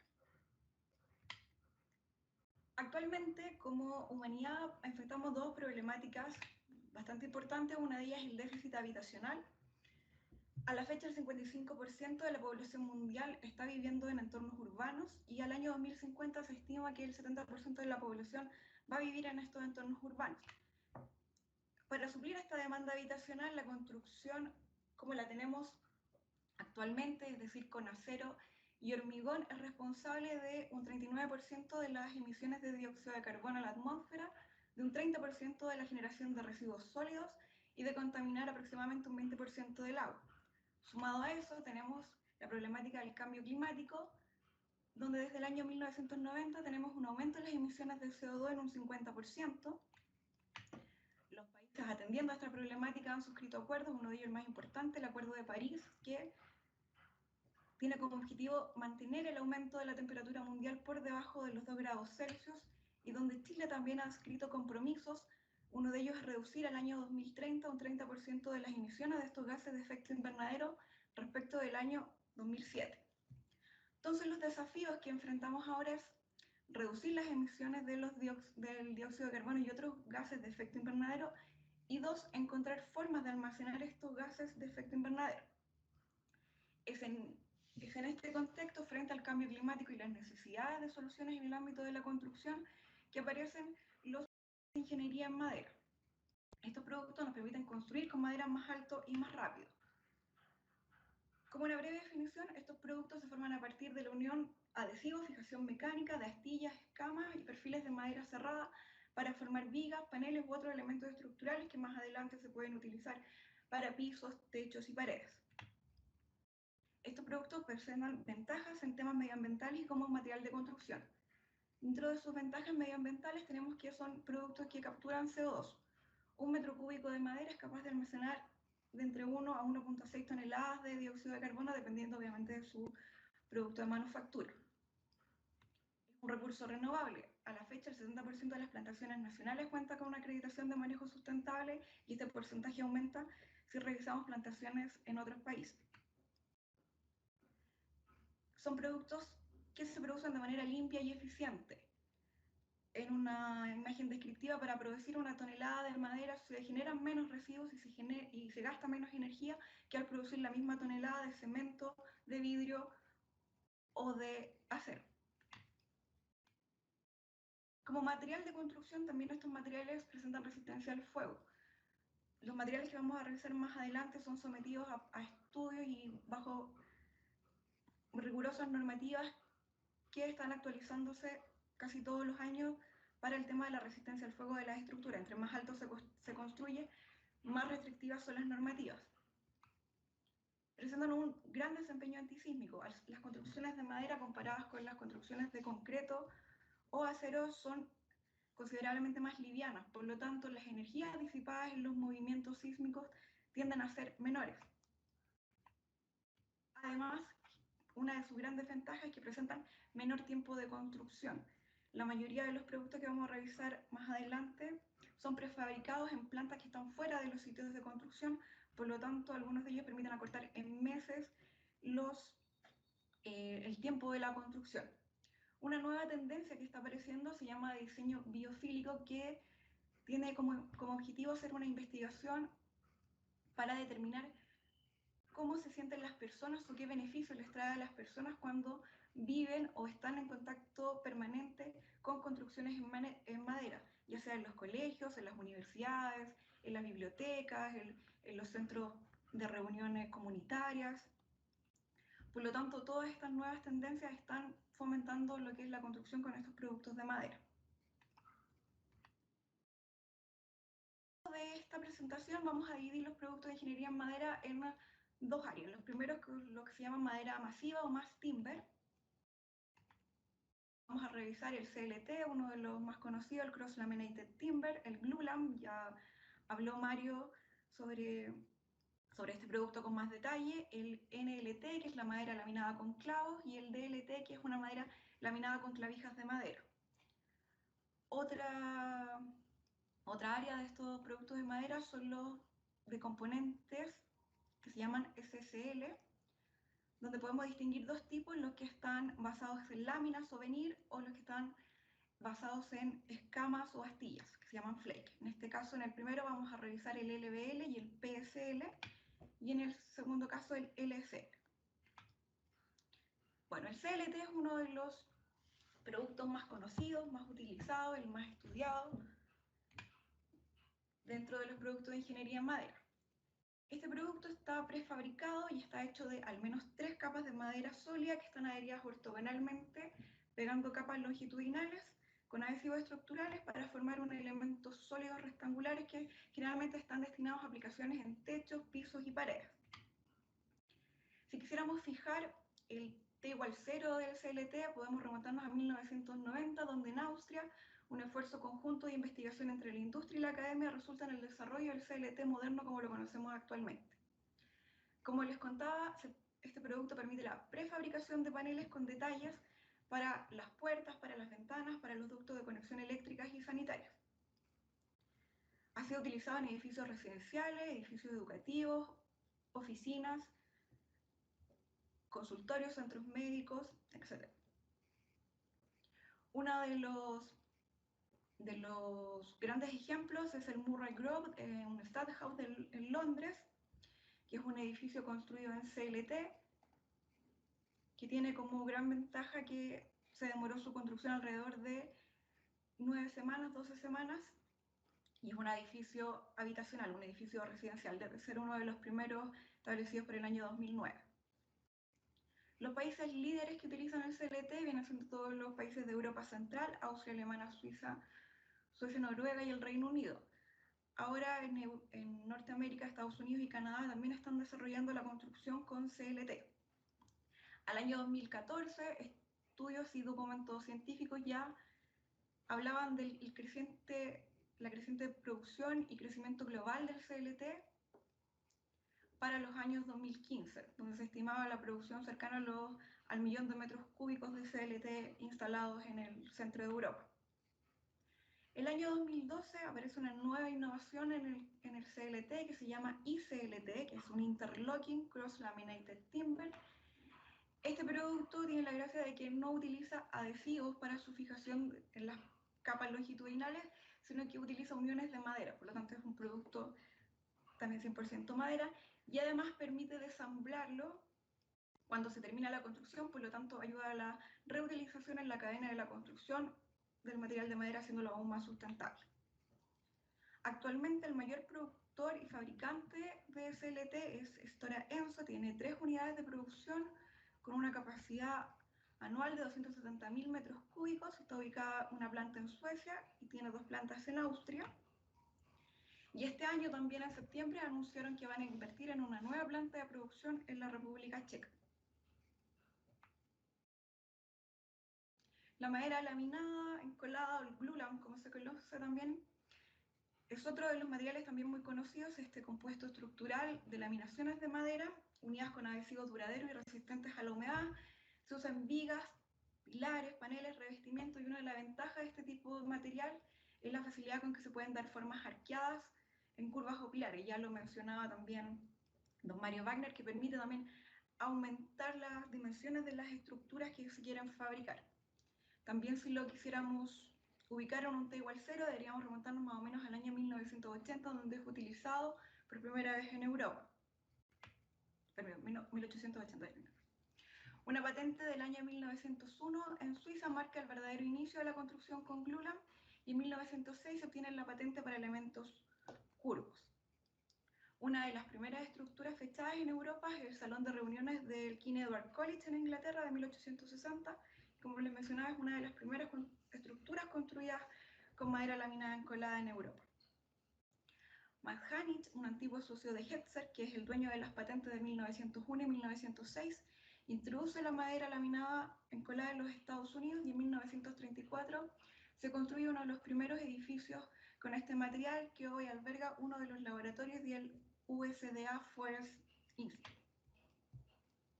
La introducción en 1942 de adhesivos de fenol resistentes al agua permite que la madera laminada encolada pueda usarse a la vista, a la intemperie, también facilitando la visualización de este material y su bonita forma. Como les comentaba también, al ser un producto desarrollado en Europa Central, esta es una industria que tiene un importante desarrollo y se estima que puede ser una industria de 8 millones de dólares en los próximos 10-15 años. Actualmente hay importantes desarrollos en lo que es el Asia-Pacífico, Canadá, Estados Unidos, Austria, Japón, donde se están abriendo los marcos regulatorios, donde la industria y la innovación han jugado un papel importante en desarrollar productos con glulam y empezar a probar las estructuras de este material. Otro de los materiales a revisar es el DLT o el Dowell Laminated Timber. Esta es una madera laminada con clavijas, es un panel de madera estructuralmente eficiente y económico, y es el único producto de madera 100%, es decir, sus uniones no implican pegamentos ni clavos. La gracia de este producto es que utiliza el contenido de humedad diferente entre los componentes, es decir, los paneles y las uniones, para unir por efecto de fricción. ¿Ya? En este sentido, los tablones se encogen y las clavijas se hinchan, y así se unen los paneles, donde es utilizado en pisos y en techos. Este material fue desarrollado a principios de la década de 1990 en Suiza. En Europa, al ser un producto antiguo, es muy bien conocido, muy utilizado. El fabricante más grande está produciendo alrededor de 15.000 metros cúbicos al año. En Europa a menudo es más barato que el CLT, y hay más fabricantes, alrededor de 15, principalmente ubicados en Suiza, Alemania y Austria. El año 2017, Estados Unidos instala su primera planta de producción de DLT bajo la firma StructureCraft, y su línea de producción de alta capacidad y totalmente automatizada es la más rápida y de mayor capacidad en todo el mundo. Aquí vemos un ejemplo de construcción en el Museo de Finas Artes de Houston, donde se utiliza el DLT en la estructura de los techos, que también quedan en lo que se llama terminación a la vista. Comparado con el DLT, dentro de su estructura de formación también aparece el NLT, que es el Nail Laminated Timber, o la madera laminada que usa clavos. En ese sentido, este material también es bastante antiguo y se conoce desde hace mucho tiempo, y son paneles de madera apilados en su borde que van sujetados con clavos o tornillos y forman elementos estructurales que se usan para la construcción de pisos y techos. Generalmente se dejan expuestos también para presentar el acabado de madera. Ya hay guías para todos estos productos, guía de diseño, guía de construcción, guía de tensiones, de todo lo que se refiere para el material de la construcción, que en muchos de los sitios web asociados a la construcción en madera, ya sea el American Wood Council o el Canadian Wood Council, están disponibles para revisar, y a la vez estas instituciones hacen cursos para los constructores, para los ingenieros, para los trabajadores en madera para que puedan familiarizarse con nuestras estructuras y sean más familiares para ellos. Esta es la primera etapa de clasificación de los productos que, como les comentaba al principio, habla de los productos hechos con paneles sólidos de madera. Los segundos productos a revisar, como les comentaba, son los SCL o los productos de compuestos estructurales. Estos productos nacen como el resultado de una nueva tecnología y la presión económica también para hacer uso de nuevas especies y árboles más pequeños. Para fabricar los productos antes mencionados como el CLT, el DLT, se necesitan paneles sólidos, paneles grandes. Pero ¿qué pasa cuando tenemos especies más chicas y necesitamos producir elementos? Aparecen estos productos que se caracterizan por piezas pequeñas de madera que están pegadas y permiten crear paneles también comunes para lo que se podría obtener con madera cerrada.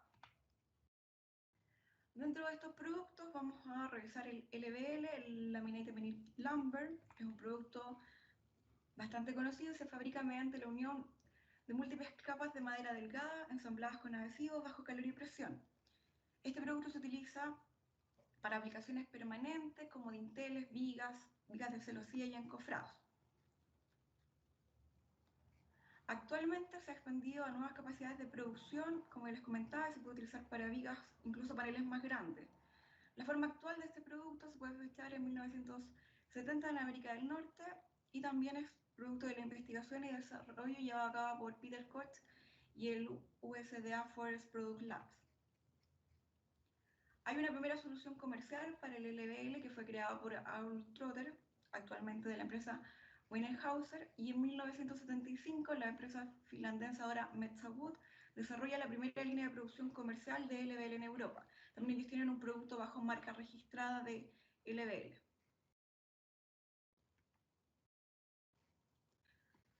La producción global del LVL también se la podemos desglosar en Europa, Norteamérica y el Asia-Oceanía, lo que sería el Asia-Pacífico. Como ustedes pueden ver, los países de más desarrollo siguen siendo Europa y Norteamérica. Además, una estimación al año 2017 nos da más o menos la participación de cada producto de la producción de este producto por millones de metros cúbicos al año en los países antes mencionados. Nuevamente señalar que Norteamérica y Europa siguen siendo los que llevan la delantera en cuanto a la investigación, a la producción y a la utilización de estos productos. Otro de estos productos a mencionar es el PSL, el Parallel Strand Lumber. Este producto se define como un compuesto de elementos de hebra de la madera que están orientados principalmente a lo largo del elemento, y su ventaja es que puede fabricarse utilizando los materiales de desecho de la producción del contrachapado o del LVL. Weyerhaeuser también en Estados Unidos tiene un producto patentado, desarrollado y comercializado por ellos que se llama Parallel. Y el SLL, el Laminated Strand Lumber, que es un compuesto de hebras de madera en escama, también combinadas con un adhesivo y que se orientan en la forma de un gran elemento prensado. Este producto se asemeja al OSB que nosotros conocemos en apariencia, ya que están fabricadas con especies similares. Sin embargo, la gran diferencia es que las hebras en este producto están dispuestas paralelas al eje longitudinal de este mismo producto, donde se puede utilizar en las escaleras, en columnas, en los marcos para hacer las paredes, en los marcos para el piso, para el techo. Es un producto bastante versátil. La gran ventaja que tienen estos productos es que son relativamente económicos de fabricar y, como ya les dije, se pueden utilizar desechos de la producción de otros elementos de madera. Por lo tanto, las plantas productoras pueden ampliar su variedad de producción y no solo fabricar un elemento que quizás puede ser muy caro o muy específico, sino que tenemos una gran variedad de productos a fabricar, que es más o menos el camino que han seguido varias de las empresas productoras de estos productos. Ejemplos de dónde se han utilizado todos estos productos, uno de ellos es el Brock Common Tollwood House. Es un edificio residencial estudiantil de la Universidad de British Columbia. Al año 2017 era el edificio más alto del mundo, es un edificio híbrido en su fabricación. y presenta 3 elementos de madera estructural, en este caso con madera canadiense, que es el CLT en sus pisos, el GLT en sus columnas y el PSL también en sus columnas. La gran ventaja es que, como les comentaba al principio, la prefabricación de los elementos estructurales ayuda, en este caso, a adelantar la construcción en 2 meses. Lo importante de toda esta construcción también que el financiamiento para levantar esta construcción viene de fondos estatales canadienses y además toda la construcción, las pruebas estructurales, la resistencia al fuego, toda la información que se rescata de ahí sirve para alimentar las normas que después rigen la construcción en madera en Canadá y en otros países. También en Quebec está el Laurentian Eco Condos, también es un condominio de madera, donde sus ascensores y su caja de escala están fabricadas con CLT canadiense. En este caso, todo el input del diseño y la construcción de los edificios fue publicada en su tiempo por FP Innovations. Y en este caso también es un edificio híbrido, donde la planta del piso 1 y el estacionamiento son en concreto y los 12 pisos superiores son en madera. ¿Qué pasa en Chile con la construcción y con la llegada de estos productos de madera? A la fecha tenemos una torre experimental, que es la Torre Peñuelas, una de las torres más altas de madera, que tiene 6 pisos, alrededor de 20 metros, y tiene como objetivo probar un sistema innovador de muros envolventes para ser utilizada después en edificios de viviendas de mediana altura. Recordamos que en Chile estamos con la construcción en mediana altura de madera. Este edificio cuenta con un primer piso de exhibición, el piso 2, 3 y 4 son pisos dedicados a la experimentación, está totalmente monitoreado, y en el 5.º piso tiene un departamento piloto que sirve para que los visitantes tengan la experiencia de estar en un departamento con madera. Este departamento está construido con tecnología CLT y es un proyecto del Centro de Innovación de la Madera de la Universidad de CIM, CONAF y CORMA, y el Ministerio de Vivienda y Urbanismo.